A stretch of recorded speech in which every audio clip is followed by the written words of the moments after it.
Hello students, आज की इस वीडियो में पढ़ने वाले हैं 10th क्लास के मैथ्स में ट्रिग्नोमेट्री के कॉन्सेप्ट्स को आगे बढ़ाते हुए ट्रिग्नोमेट्रिकल रेशियोज के बारे में, जिसे हम लोग टी रेशियोज भी कहते हैं और इसे हम लोग कहते हैं हिंदी में त्रिकोणमितीय अनुपात। इसके पहले वाले लेक्चर को आप अवश्य देखे होंगे। अगर आप नहीं देखे हैं तो आपसे मेरा रिक्वेस्ट रहेगा कि इस वीडियो को यहीं पे स्टॉप कीजिए और पहले आप इसके जस्ट पहले वाला यानी कि ट्रिग्नोमेट्री का ये दूसरा लेक्चर है, आप पहले लेक्चर को देखें, उसके बाद इसको देखेंगे तो आपका कॉन्सेप्ट बिल्कुल क्लियर रहेगा, किसी प्रकार का कोई डाउट नहीं रहेगा, ठीक ना। अगर आप उसको देखना चाहते हैं तो उस वीडियो का लिंक इस वीडियो के डिस्क्रिप्शन बॉक्स में दिया गया है, आप वहां से जाकर उसको देख सकते हैं। फिलहाल हम पढ़ेंगे ट्रिग्नोमेट्रिकल रेशियोज के बारे में और इनके बीच संबंध के बारे में। तो सबसे पहले आपको यह बताया गया था पिछले लेक्चर में कि ट्रिग्नोमेट्री में साइड होता है और ट्रिग्नोमेट्री में एंगल होता है ना। तो यहां पर भी देखिए, आप जैसा कि जानते हैं कि अगर ये कोई ट्रायंगल है, यानी कि ट्रायंगल का नाम देते हैं हम लोग एबीसी। ट्रायंगल का नाम क्या दे रहे हैं? एबीसी। अब ये बताइए, ये ए, ये बी और ये सी, ऐसे हम लोग ऐसा ट्रायंगल ले रहे हैं जिसका कोण बी समकोण है। एक समकोण त्रिभुज लिए और इस समकोण त्रिभुज में कोण बी क्या है? समकोण है। अब ये बताएं, अगर हम लोग यहां बोले कि ये थीटा है, आप चाहे तो इसको भी बोल सकते हैं, चाहे तो इसको भी बोल सकते हैं, को दोनों में कोई डिफरेंस नहीं आएगा, वो पीवीएस चेंज होगा।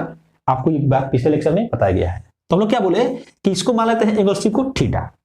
तो इस थीटा के लिए जो पी का काम करेगा, यानी कि जो लंब का काम करेगा, वह क्या होगा?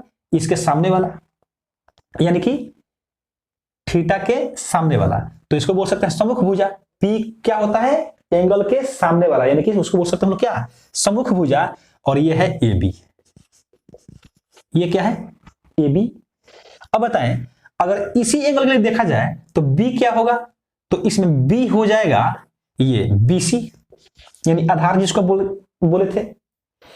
और जो ये समकोण के सामने वाला है, इसको क्या बोलते हैं हम लोग?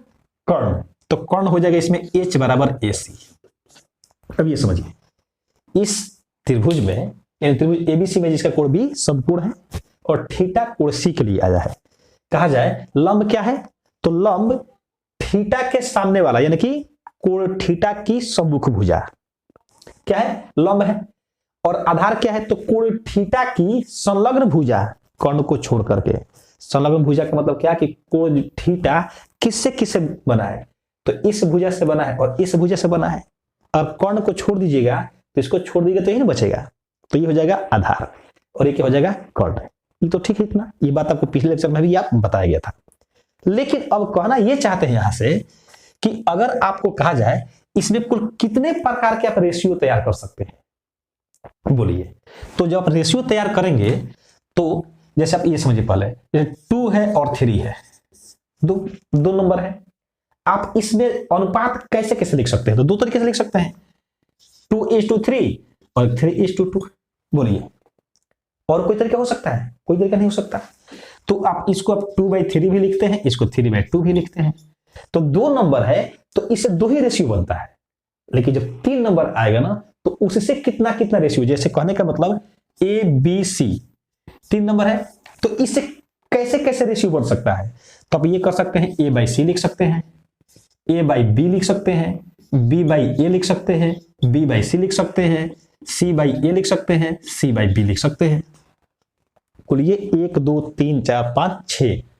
क्या इसके अलावा भी कोई अनुपात संभव है? तो अब कोई संभव नहीं है। तो ठीक ऐसे ही ये जो तीनों आप निकाले हुए हैं साइड, इस तीनों साइड से हम लोग, 3 साइड है, यहां पर 3 नंबर लेकर के बताए एबीसी।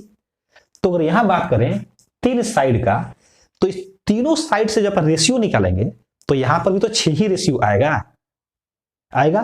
तो 6 रेशियो कौन कौन से आएंगे, यही बात हम लोग लिखने वाले हैं।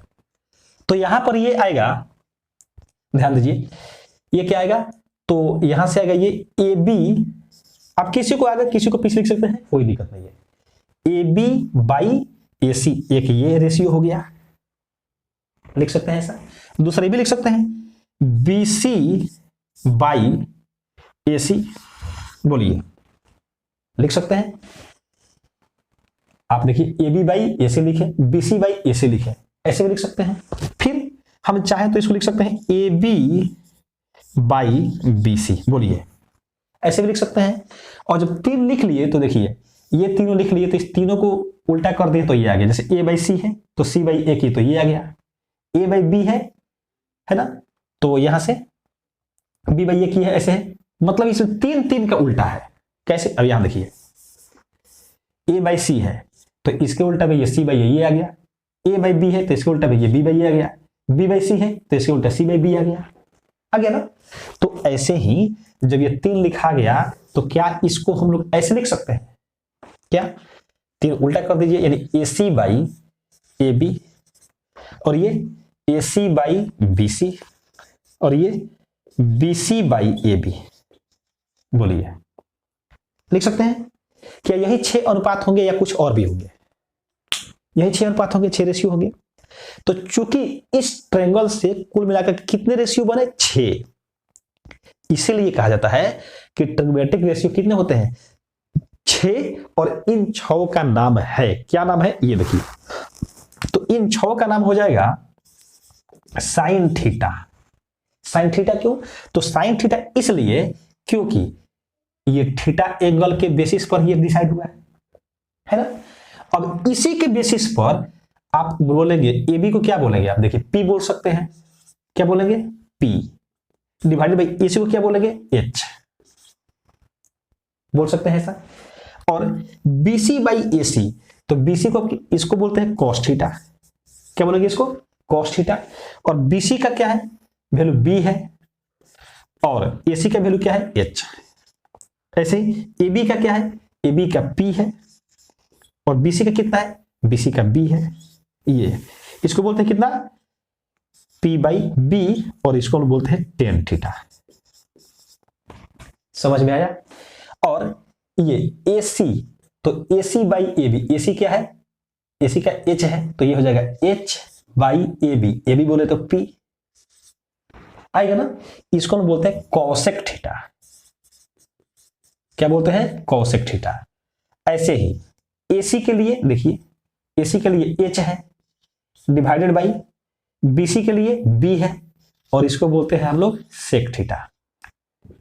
और इसको देखिए BC के लिए क्या है? BC के लिए B है डिवाइडेड बाई AB के लिए P है, और इसको बोलते हैं कॉट थीटा। बताइए, तो आपको यहां से ये समझ में आ गया कि जो 6 त्रिकोणमितीय अनुपात होते हैं, ट्रिग्नोमेट्रिकल रेशियोज होते हैं, वे कौन कौन से होते हैं और कैसे आते हैं, और 6 ही क्यों होते हैं। इतना बात आपको बहुत अच्छे समझ में आया? आप इसको देख सकते हैं यहां से। बस पेशेंस बनाइए, क्योंकि आपके लिए 10th क्लास में ट्रिग्नोमेट्री ये पहली बार आता है, और थोड़ा सा दिमाग तो लगता है, बट बहुत आसान है। ठीक है, आगे बढ़ते हैं। अब ये समझेंगे कि साइन, कॉस, टेन, कॉसेक, सेक और कॉट, इसका पूरा नाम देखिए। साइन ये जो है ये संक्षिप्त नाम है। साइन का जो पूरा नाम होता है वो होता है साइन, SINE। ऐसे ही कॉस का जो पूरा नाम होता है वो होता है कोसाइन। टेन का पूरा नाम टेंजेंट। ऐसे ही यहां पर क्या है? कॉसेक, तो कॉसेक का पूरा नाम ये होता है कॉसेकेंट। सेक है तो सेक का जो पूरा नाम होता है वो होता है सेकेंट। और ये है कॉट, तो कॉट का पूरा नाम होता है कोटेंजेंट। क्या ये? कोटेंजेंट। बोलिए, तो मुझे लगता है आपको इतना जो बात बताया गया ये आपको बात बहुत अच्छे से समझ में आया हुआ है। बोलिए, इसमें तो कोई दिक्कत नहीं। अब यहां ये समझे कि जैसे हम जानते हैं कि 2 into 3 इक्वल टू कितना होता है? 6। ये आपको पता है, ये कोई बड़ी बात तो नहीं है। आपको ये भी पता है कि 2 into अगर x हो तो ये हो जाता है 2x। अलजेब्रा में ये सब पढ़े हुए हैं। लेकिन अगर आपसे यहां कहा जाए कि साइन थीटा इक्वल टू, क्या इसको हम साइन इंटू थीटा लिख सकते हैं? तो ऐसा कभी नहीं लिख सकते। ये बात आप ध्यान रखेंगे। क्यों? इसलिए कि मैथमेटिक्स में SIN, इस साइन का कुछ मतलब नहीं होता है ना। इसका मतलब तभी निकलेगा जब इसके साथ ये एंगल लगा रहेगा। दोनों का अलग अलग मल्टीप्लीकेशन पॉसिबल नहीं है। यानी कि साइन इंटू थीटा इसको आप नहीं लिख सकते। क्यों नहीं लिख सकते? क्योंकि साइन का अलग और थीटा का अलग मीनिंग नहीं निकल पाता है। SIN सिन, सिन मीन्स होता है पाप, जो कि इंग्लिश में आता है, मैथमेटिक्स में इसका कोई मतलब नहीं होता है। इसीलिए साइन थीटा को साइन इंटू थीटा हम लोग नहीं लिख सकते। बात समझ में आया? क्योंकि उसका अगर अलग होगा तो कुछ मीनिंग नहीं निकलेगा। अब आते हैं नेक्स्ट, कुछ और भी टर्म है। जैसे अगर आपको लिखा जाए साइन थीटा का स्क्वायर ऐसे, तो आप इसको लिखेंगे साइन स्क्वायर थीटा। ये ध्यान रखेंगे। अगर आप लिखते हैं यहां पर साइन थीटा का whole square equal to sine square और ये थीटा का स्क्वायर, तो फिर ये गलत हो जाएगा। आप पूछेंगे क्यों? क्योंकि आपको मैंने अभी बताया कि इसका मतलब ये नहीं होता है कि गुणा। जैसे अगर ये 2x है तो आप इसको लिखते हैं 2 का स्क्वायर और x का स्क्वायर लिखते हैं। ऐसा क्यों लिखते हैं? क्योंकि 2x का मतलब होता है 2/2 इंटू एक्स। अब देख सकते हैं, इसीलिए आप 2 का स्क्वायर और x स्क्वायर लिखते हैं। लेकिन यहां पर साइन थीटा का मतलब नहीं होता है साइन इंटू थीटा, इसीलिए साइन स्क्वायर थीटा स्क्वायर हम लोग नहीं लिखेंगे। बात पूरा समझ में आया? तो साइन थीटा का होल स्क्वायर होगा तो क्या लिखेंगे? साइन स्क्वायर थीटा लिखेंगे। अगर ऐसे ही अगर होता कि साइन थीटा का होल पावर 3 तो क्या लिखते हैं हम लोग? साइन पावर 3 और ये थीटा। इतना बात तो समझ में आया? इसमें कोई दिक्कत नहीं। अब इसमें एक और टर्म को समझिए।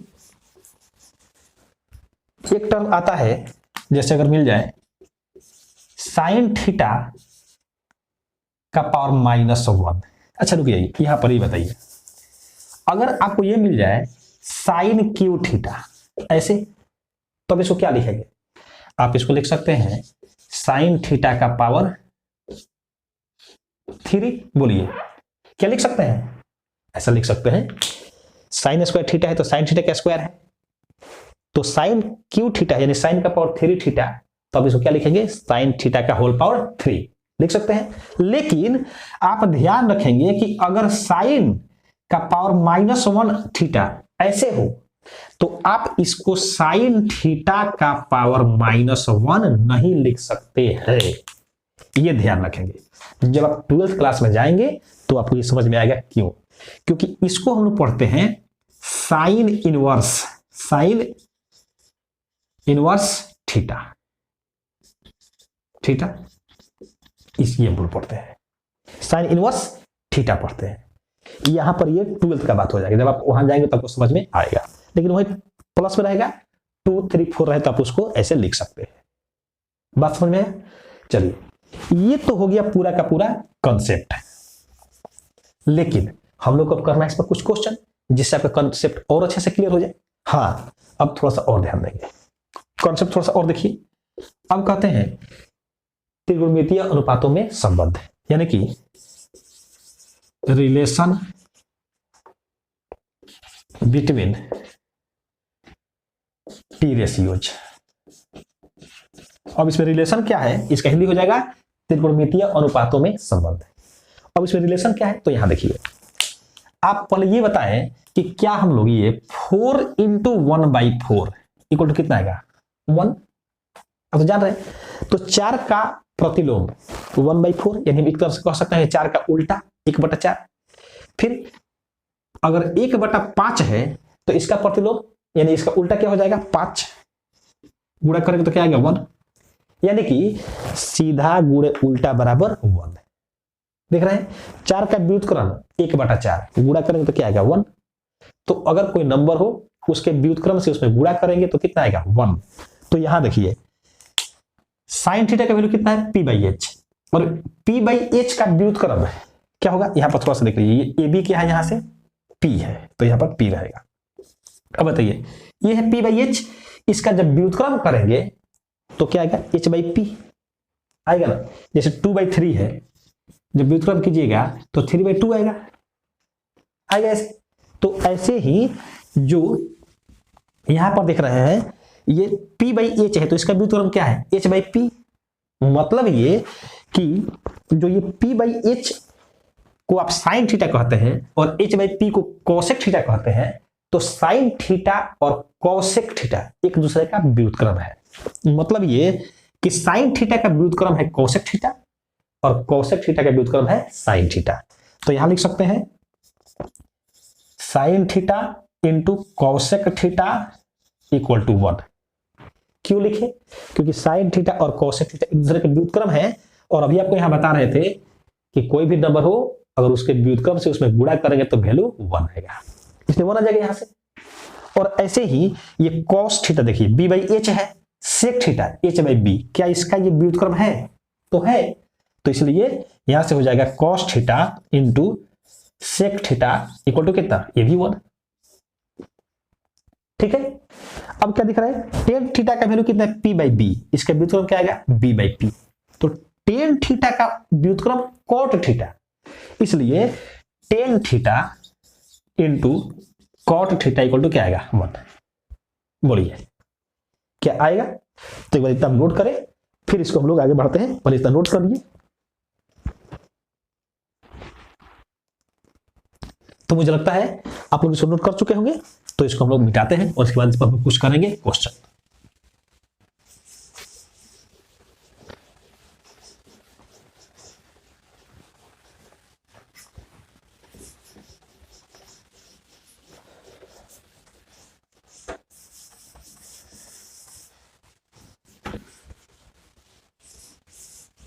चलिए अब आते हैं, कुछ क्वेश्चन करते हैं इस पर।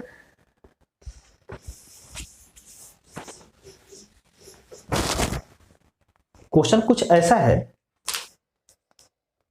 कि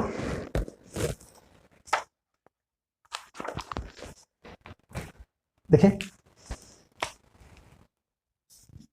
अगर ये कोई ट्रायंगल है, ये ऐसे, ये ए बी और ये सी, ये राइट एंगल है, यहां बन रहा है थीटा, ठीक ना?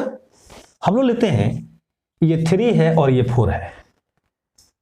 इस फिगर में कहा जा रहा है कि अब साइन थीटा का वैल्यू बताइए, कॉस थीटा का, टेन थीटा का, कोट थीटा का, सेक थीटा का, कोसेक थीटा का और कोट थीटा, यानी कि 6 त्रिकोणमितीय अनुपातों का मान आपको निकालना है। तो बताइए इस एंगल के लिए P क्या होगा? तो P तो ये होगा, जो कि आपको पता ही नहीं है, क्योंकि आपको इस एंगल के लिए P का मान क्या होगा? तो P बराबर AB, और AB पता ही नहीं है। तो क्या पता है आपको? इसमें पता है, इसके लिए ये होगा आधार, तो B का मान 3, H का मान 4, तो आप निकाल सकते हैं P। इसलिए P इक्वल टू क्या बताया गया था पिछले लेक्चर में? आपको बताया गया था, बोलिए, root under H square minus B square. बिल्कुल सही बोले, H square minus B square. तो यहां पर एच का वैल्यू कितना? 4, 4 का स्क्वायर माइनस बी का वैल्यू 3, और ये 3 का स्क्वायर हो जाएगा ऐसे। ये इसको 4 नहीं, यहां इसको 4 कीजिए, ठीक है, या फिर इसको 5 कर दीजिए, सही है ना? तो यहां पर क्या हो जाएगा? ये 5, तो ये क्या हो जाएगा? 5 का स्क्वायर, ठीक है, केवल 4 हो जाएगा, 5 करना था। अब देखिए आएगा, यहां आएगा 25 माइनस 9, तो ये हो जाएगा 16, और 16 इक्वल टू, तो ये हो जाएगा 4। P का वैल्यू कितना आ गया? 4। अब बताएं, तो ये P भी निकल गया, B भी है, H भी है। अब आपसे 6 के 6 का वैल्यू, इन त्रिकोणमितीय अनुपात जो 6 है, उन 6 का वैल्यू आप लिख सकते हैं। कैसे लिख सकते हैं? तो उसके लिए आप लिखेंगे sine theta equal to cos theta equal to tan theta equal to cosec theta equal to sec theta equal to, और ये हो जाएगा कॉसेक थीटा इक्वल टू, ऐसे। और बताइए इसका फॉर्मूला क्या था? P बाई एच, इसका B बाई एच, इसका कितना? P बाई बी, इसका होता है H by B, H by P, इसका H बाई बी, इसका हो जाएगा B बाई पी।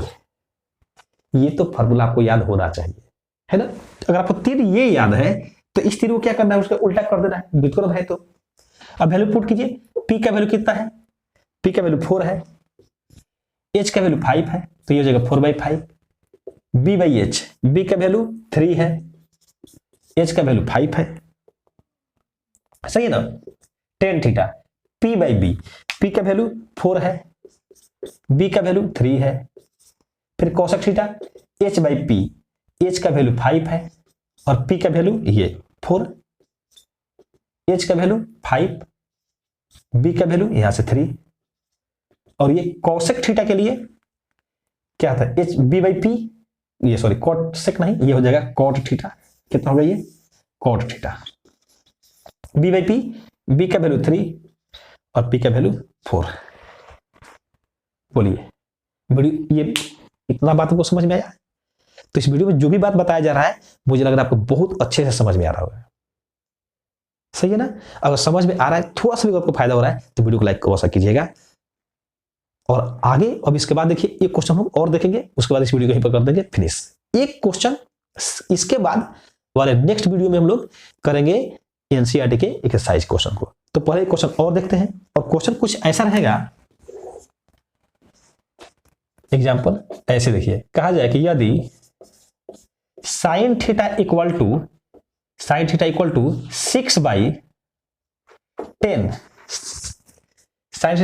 6/10, तो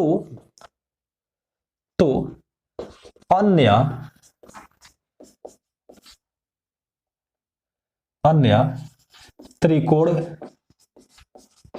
मितीय अनुपातों का मान ज्ञात करें। ध्यान दीजिए, इसमें क्या बोला जा रहा है कि साइन थीटा का वैल्यू दिया गया है और बाकी जो 5 बचता है त्रिकोणमितीय अनुपात, उनका मान निकालना है। तो देखिए, अगर देखेंगे तो ये क्वेश्चन भी इसी के जैसा बनेगा। कैसे बनेगा, यहां देखिए क्या दिया है, तो यहां दिया गया है आपको साइन थीटा इक्वल टू 6/10 दिया गया है। अब बताइए साइन थीटा के लिए फॉर्मूला क्या होता है, देखिए b बाई एच, तो यहां लिख सकते हैं b by H, sorry p by H, कितना p बाई एच, और ये हो जाएगा 6/10 होगा ऐसे। तो क्या देख रहे हैं यहां p इक्वल टू कितना 6, h इक्वल टू कितना 10 आ रहा है ऐसे। तो देयरफॉर b इक्वल टू क्या होगा, तो आपको बताया गया था पिछले लेक्चर में, क्या होता है फॉर्मूला इसका, h square minus p square. Value put कीजिए, h स्क्वायर मतलब 10 का स्क्वायर माइनस p स्क्वायर मतलब 6 का स्क्वायर, ये कितना आएगा 100 माइनस 36, सॉल्व कीजिएगा तो 64 और रूट से बाहर निकलेगा तो 8, किसका वैल्यू, b का वैल्यू। ठीक है, अब यहां देख रहे हैं कि आपको ये PBH तीनों का वैल्यू निकल गया। जब तीनों का वैल्यू निकल जाएगा तो उसके बाद सभी का वैल्यू लिखा जाएगा। कैसे, आप जानते हैं cos थीटा इक्वल टू क्या होता है b बाई एच, तो b का वैल्यू कितना है, b का वैल्यू 8 और h का वैल्यू ये 10, फिर tan थीटा क्या होता है फॉर्मूला p बाई b, तो यहां आएगा p बाई b, p का वैल्यू 6 और b का वैल्यू ये 8, इसके बाद tan थीटा हो गया, तो इसके बाद cot थीटा, तो ये cot थीटा इक्वल टू होता है b बाई p, तो जो 10 का निकाला है इसी का उल्टा हो जाएगा 8/6 होगा ना, या फिर b का वैल्यू 8 निकाला है और p का वैल्यू 6 है।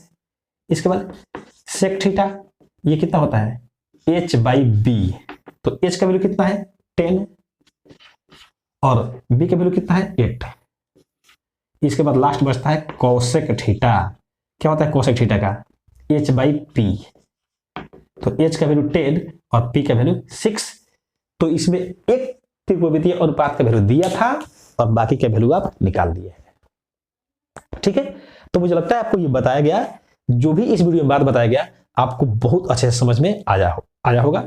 अगर वीडियो अच्छा लगता है वीडियो को लाइक कीजिएगा, और अगले वीडियो से जुड़े रहने के लिए आपको इस चैनल को सब्सक्राइब करना होगा, और सब्सक्राइब करने के बाद बेल आइकन को भी अवश्य प्रेस करना होगा। ठीक है, तो मुझे पूरा विश्वास है कि आपको वीडियो अच्छा लगा होगा। अगर वीडियो अच्छा लगता है तो वीडियो को लाइक कीजिएगा और चैनल से जुड़े रहिए, जिससे आने वाले वीडियो को नोटिफिकेशन आपको मिलता रहेगा और आपको पढ़ाई बहुत अच्छे से चलता रहेगा। Thank you so much for watching this video.